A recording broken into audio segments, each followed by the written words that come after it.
Vote হবে গোপন ব্যালটে। এখানে কিন্তু সবাই একমত।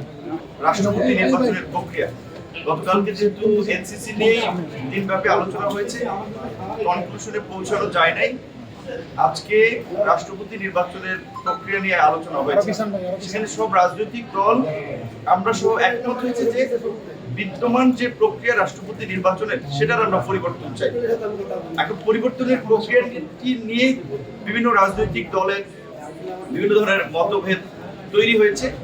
সেখানে আমাদের দলের পক্ষ থেকে আমরা বলেছি যে বিদ্যমান সিস্টেমের কারণেই তো আমরা একটা পরিবর্তন চেয়েছি। কাজে বর্তমান সিস্টেম হচ্ছে সংসদ রাষ্ট্রপতিকে নির্বাচন করবে, কিন্তু আমরা বলেছি যে সংসদ যদি দ্বিকক্ষ বিশিষ্ট হয় তাহলে উচ্চকক্ষ নিম্নকক্ষ এই দুই কক্ষ সহ এখন আবার বিশেষ করে সংস্কার কমিশনের প্রস্তাবনায় যে একটা জেলা পরিষদ সমন্বয় কিংবা সিটি কর্পোরেশনের সমন্বয়ের যে কথা বলা হয়েছে, জেলা পরিষদে ইউনিয়ন পরিষদের চেয়ারম্যান থেকে সকল জনপ্রতিনিধিরা সেই সমন্বয় পরিষদে থাকবে এবং সিটি কর্পোরেশনে আপনার সিটি কর্পোরেশনের কাউন্সিলর সহ তারা সেই সমন্বয় পরিষদে থাকবে।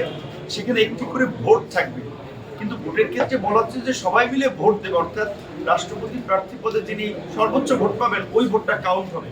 কিন্তু আমরা এটার পরিবর্তে আমরা বলেছি যে না, ভোটারকে স্পেসিফাই করা, জেলা পরিষদের চেয়ারম্যান ভোটার হতে পারে এবং সিটি কর্পোরেশন যেহেতু 12টা আছে আমাদের, সিটি কর্পোরেশনের মেয়ররা হতে পারে।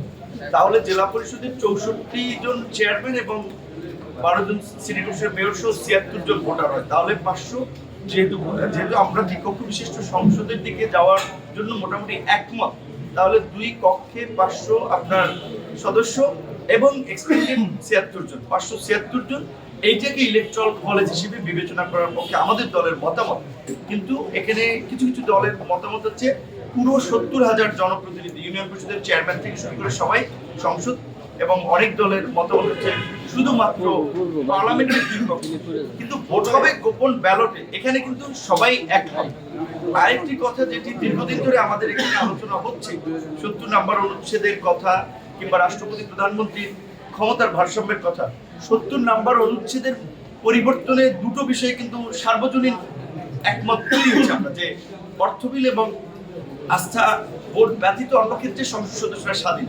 কাজে সেক্ষেত্রে এখানে সংসদ সদস্যরা রাষ্ট্রপতি নির্বাচনে ভোট দেওয়ার ক্ষেত্রে একটু স্বাধীন হচ্ছে। দ্বিতীয়ত, যদি জাতীয় সাংবিধানিক পরিষদ বা ন্যাশনাল কনস্টিটিউশনাল কাউন্সিল এনসিসি, যেটার বিষয়ে এখন পর্যন্ত একমত হওয়া যায় নাই, সেটাও যদি হয় সাংবিধানিক প্রতিষ্ঠানের নিয়োগ সহ গুরুত্বপূর্ণ সিদ্ধান্তে এনসিসির ভূমিকা, তাহলেও কিন্তু রাষ্ট্রপতির এবং প্রধানমন্ত্রীর ক্ষমতার ভারসাম্য হচ্ছে।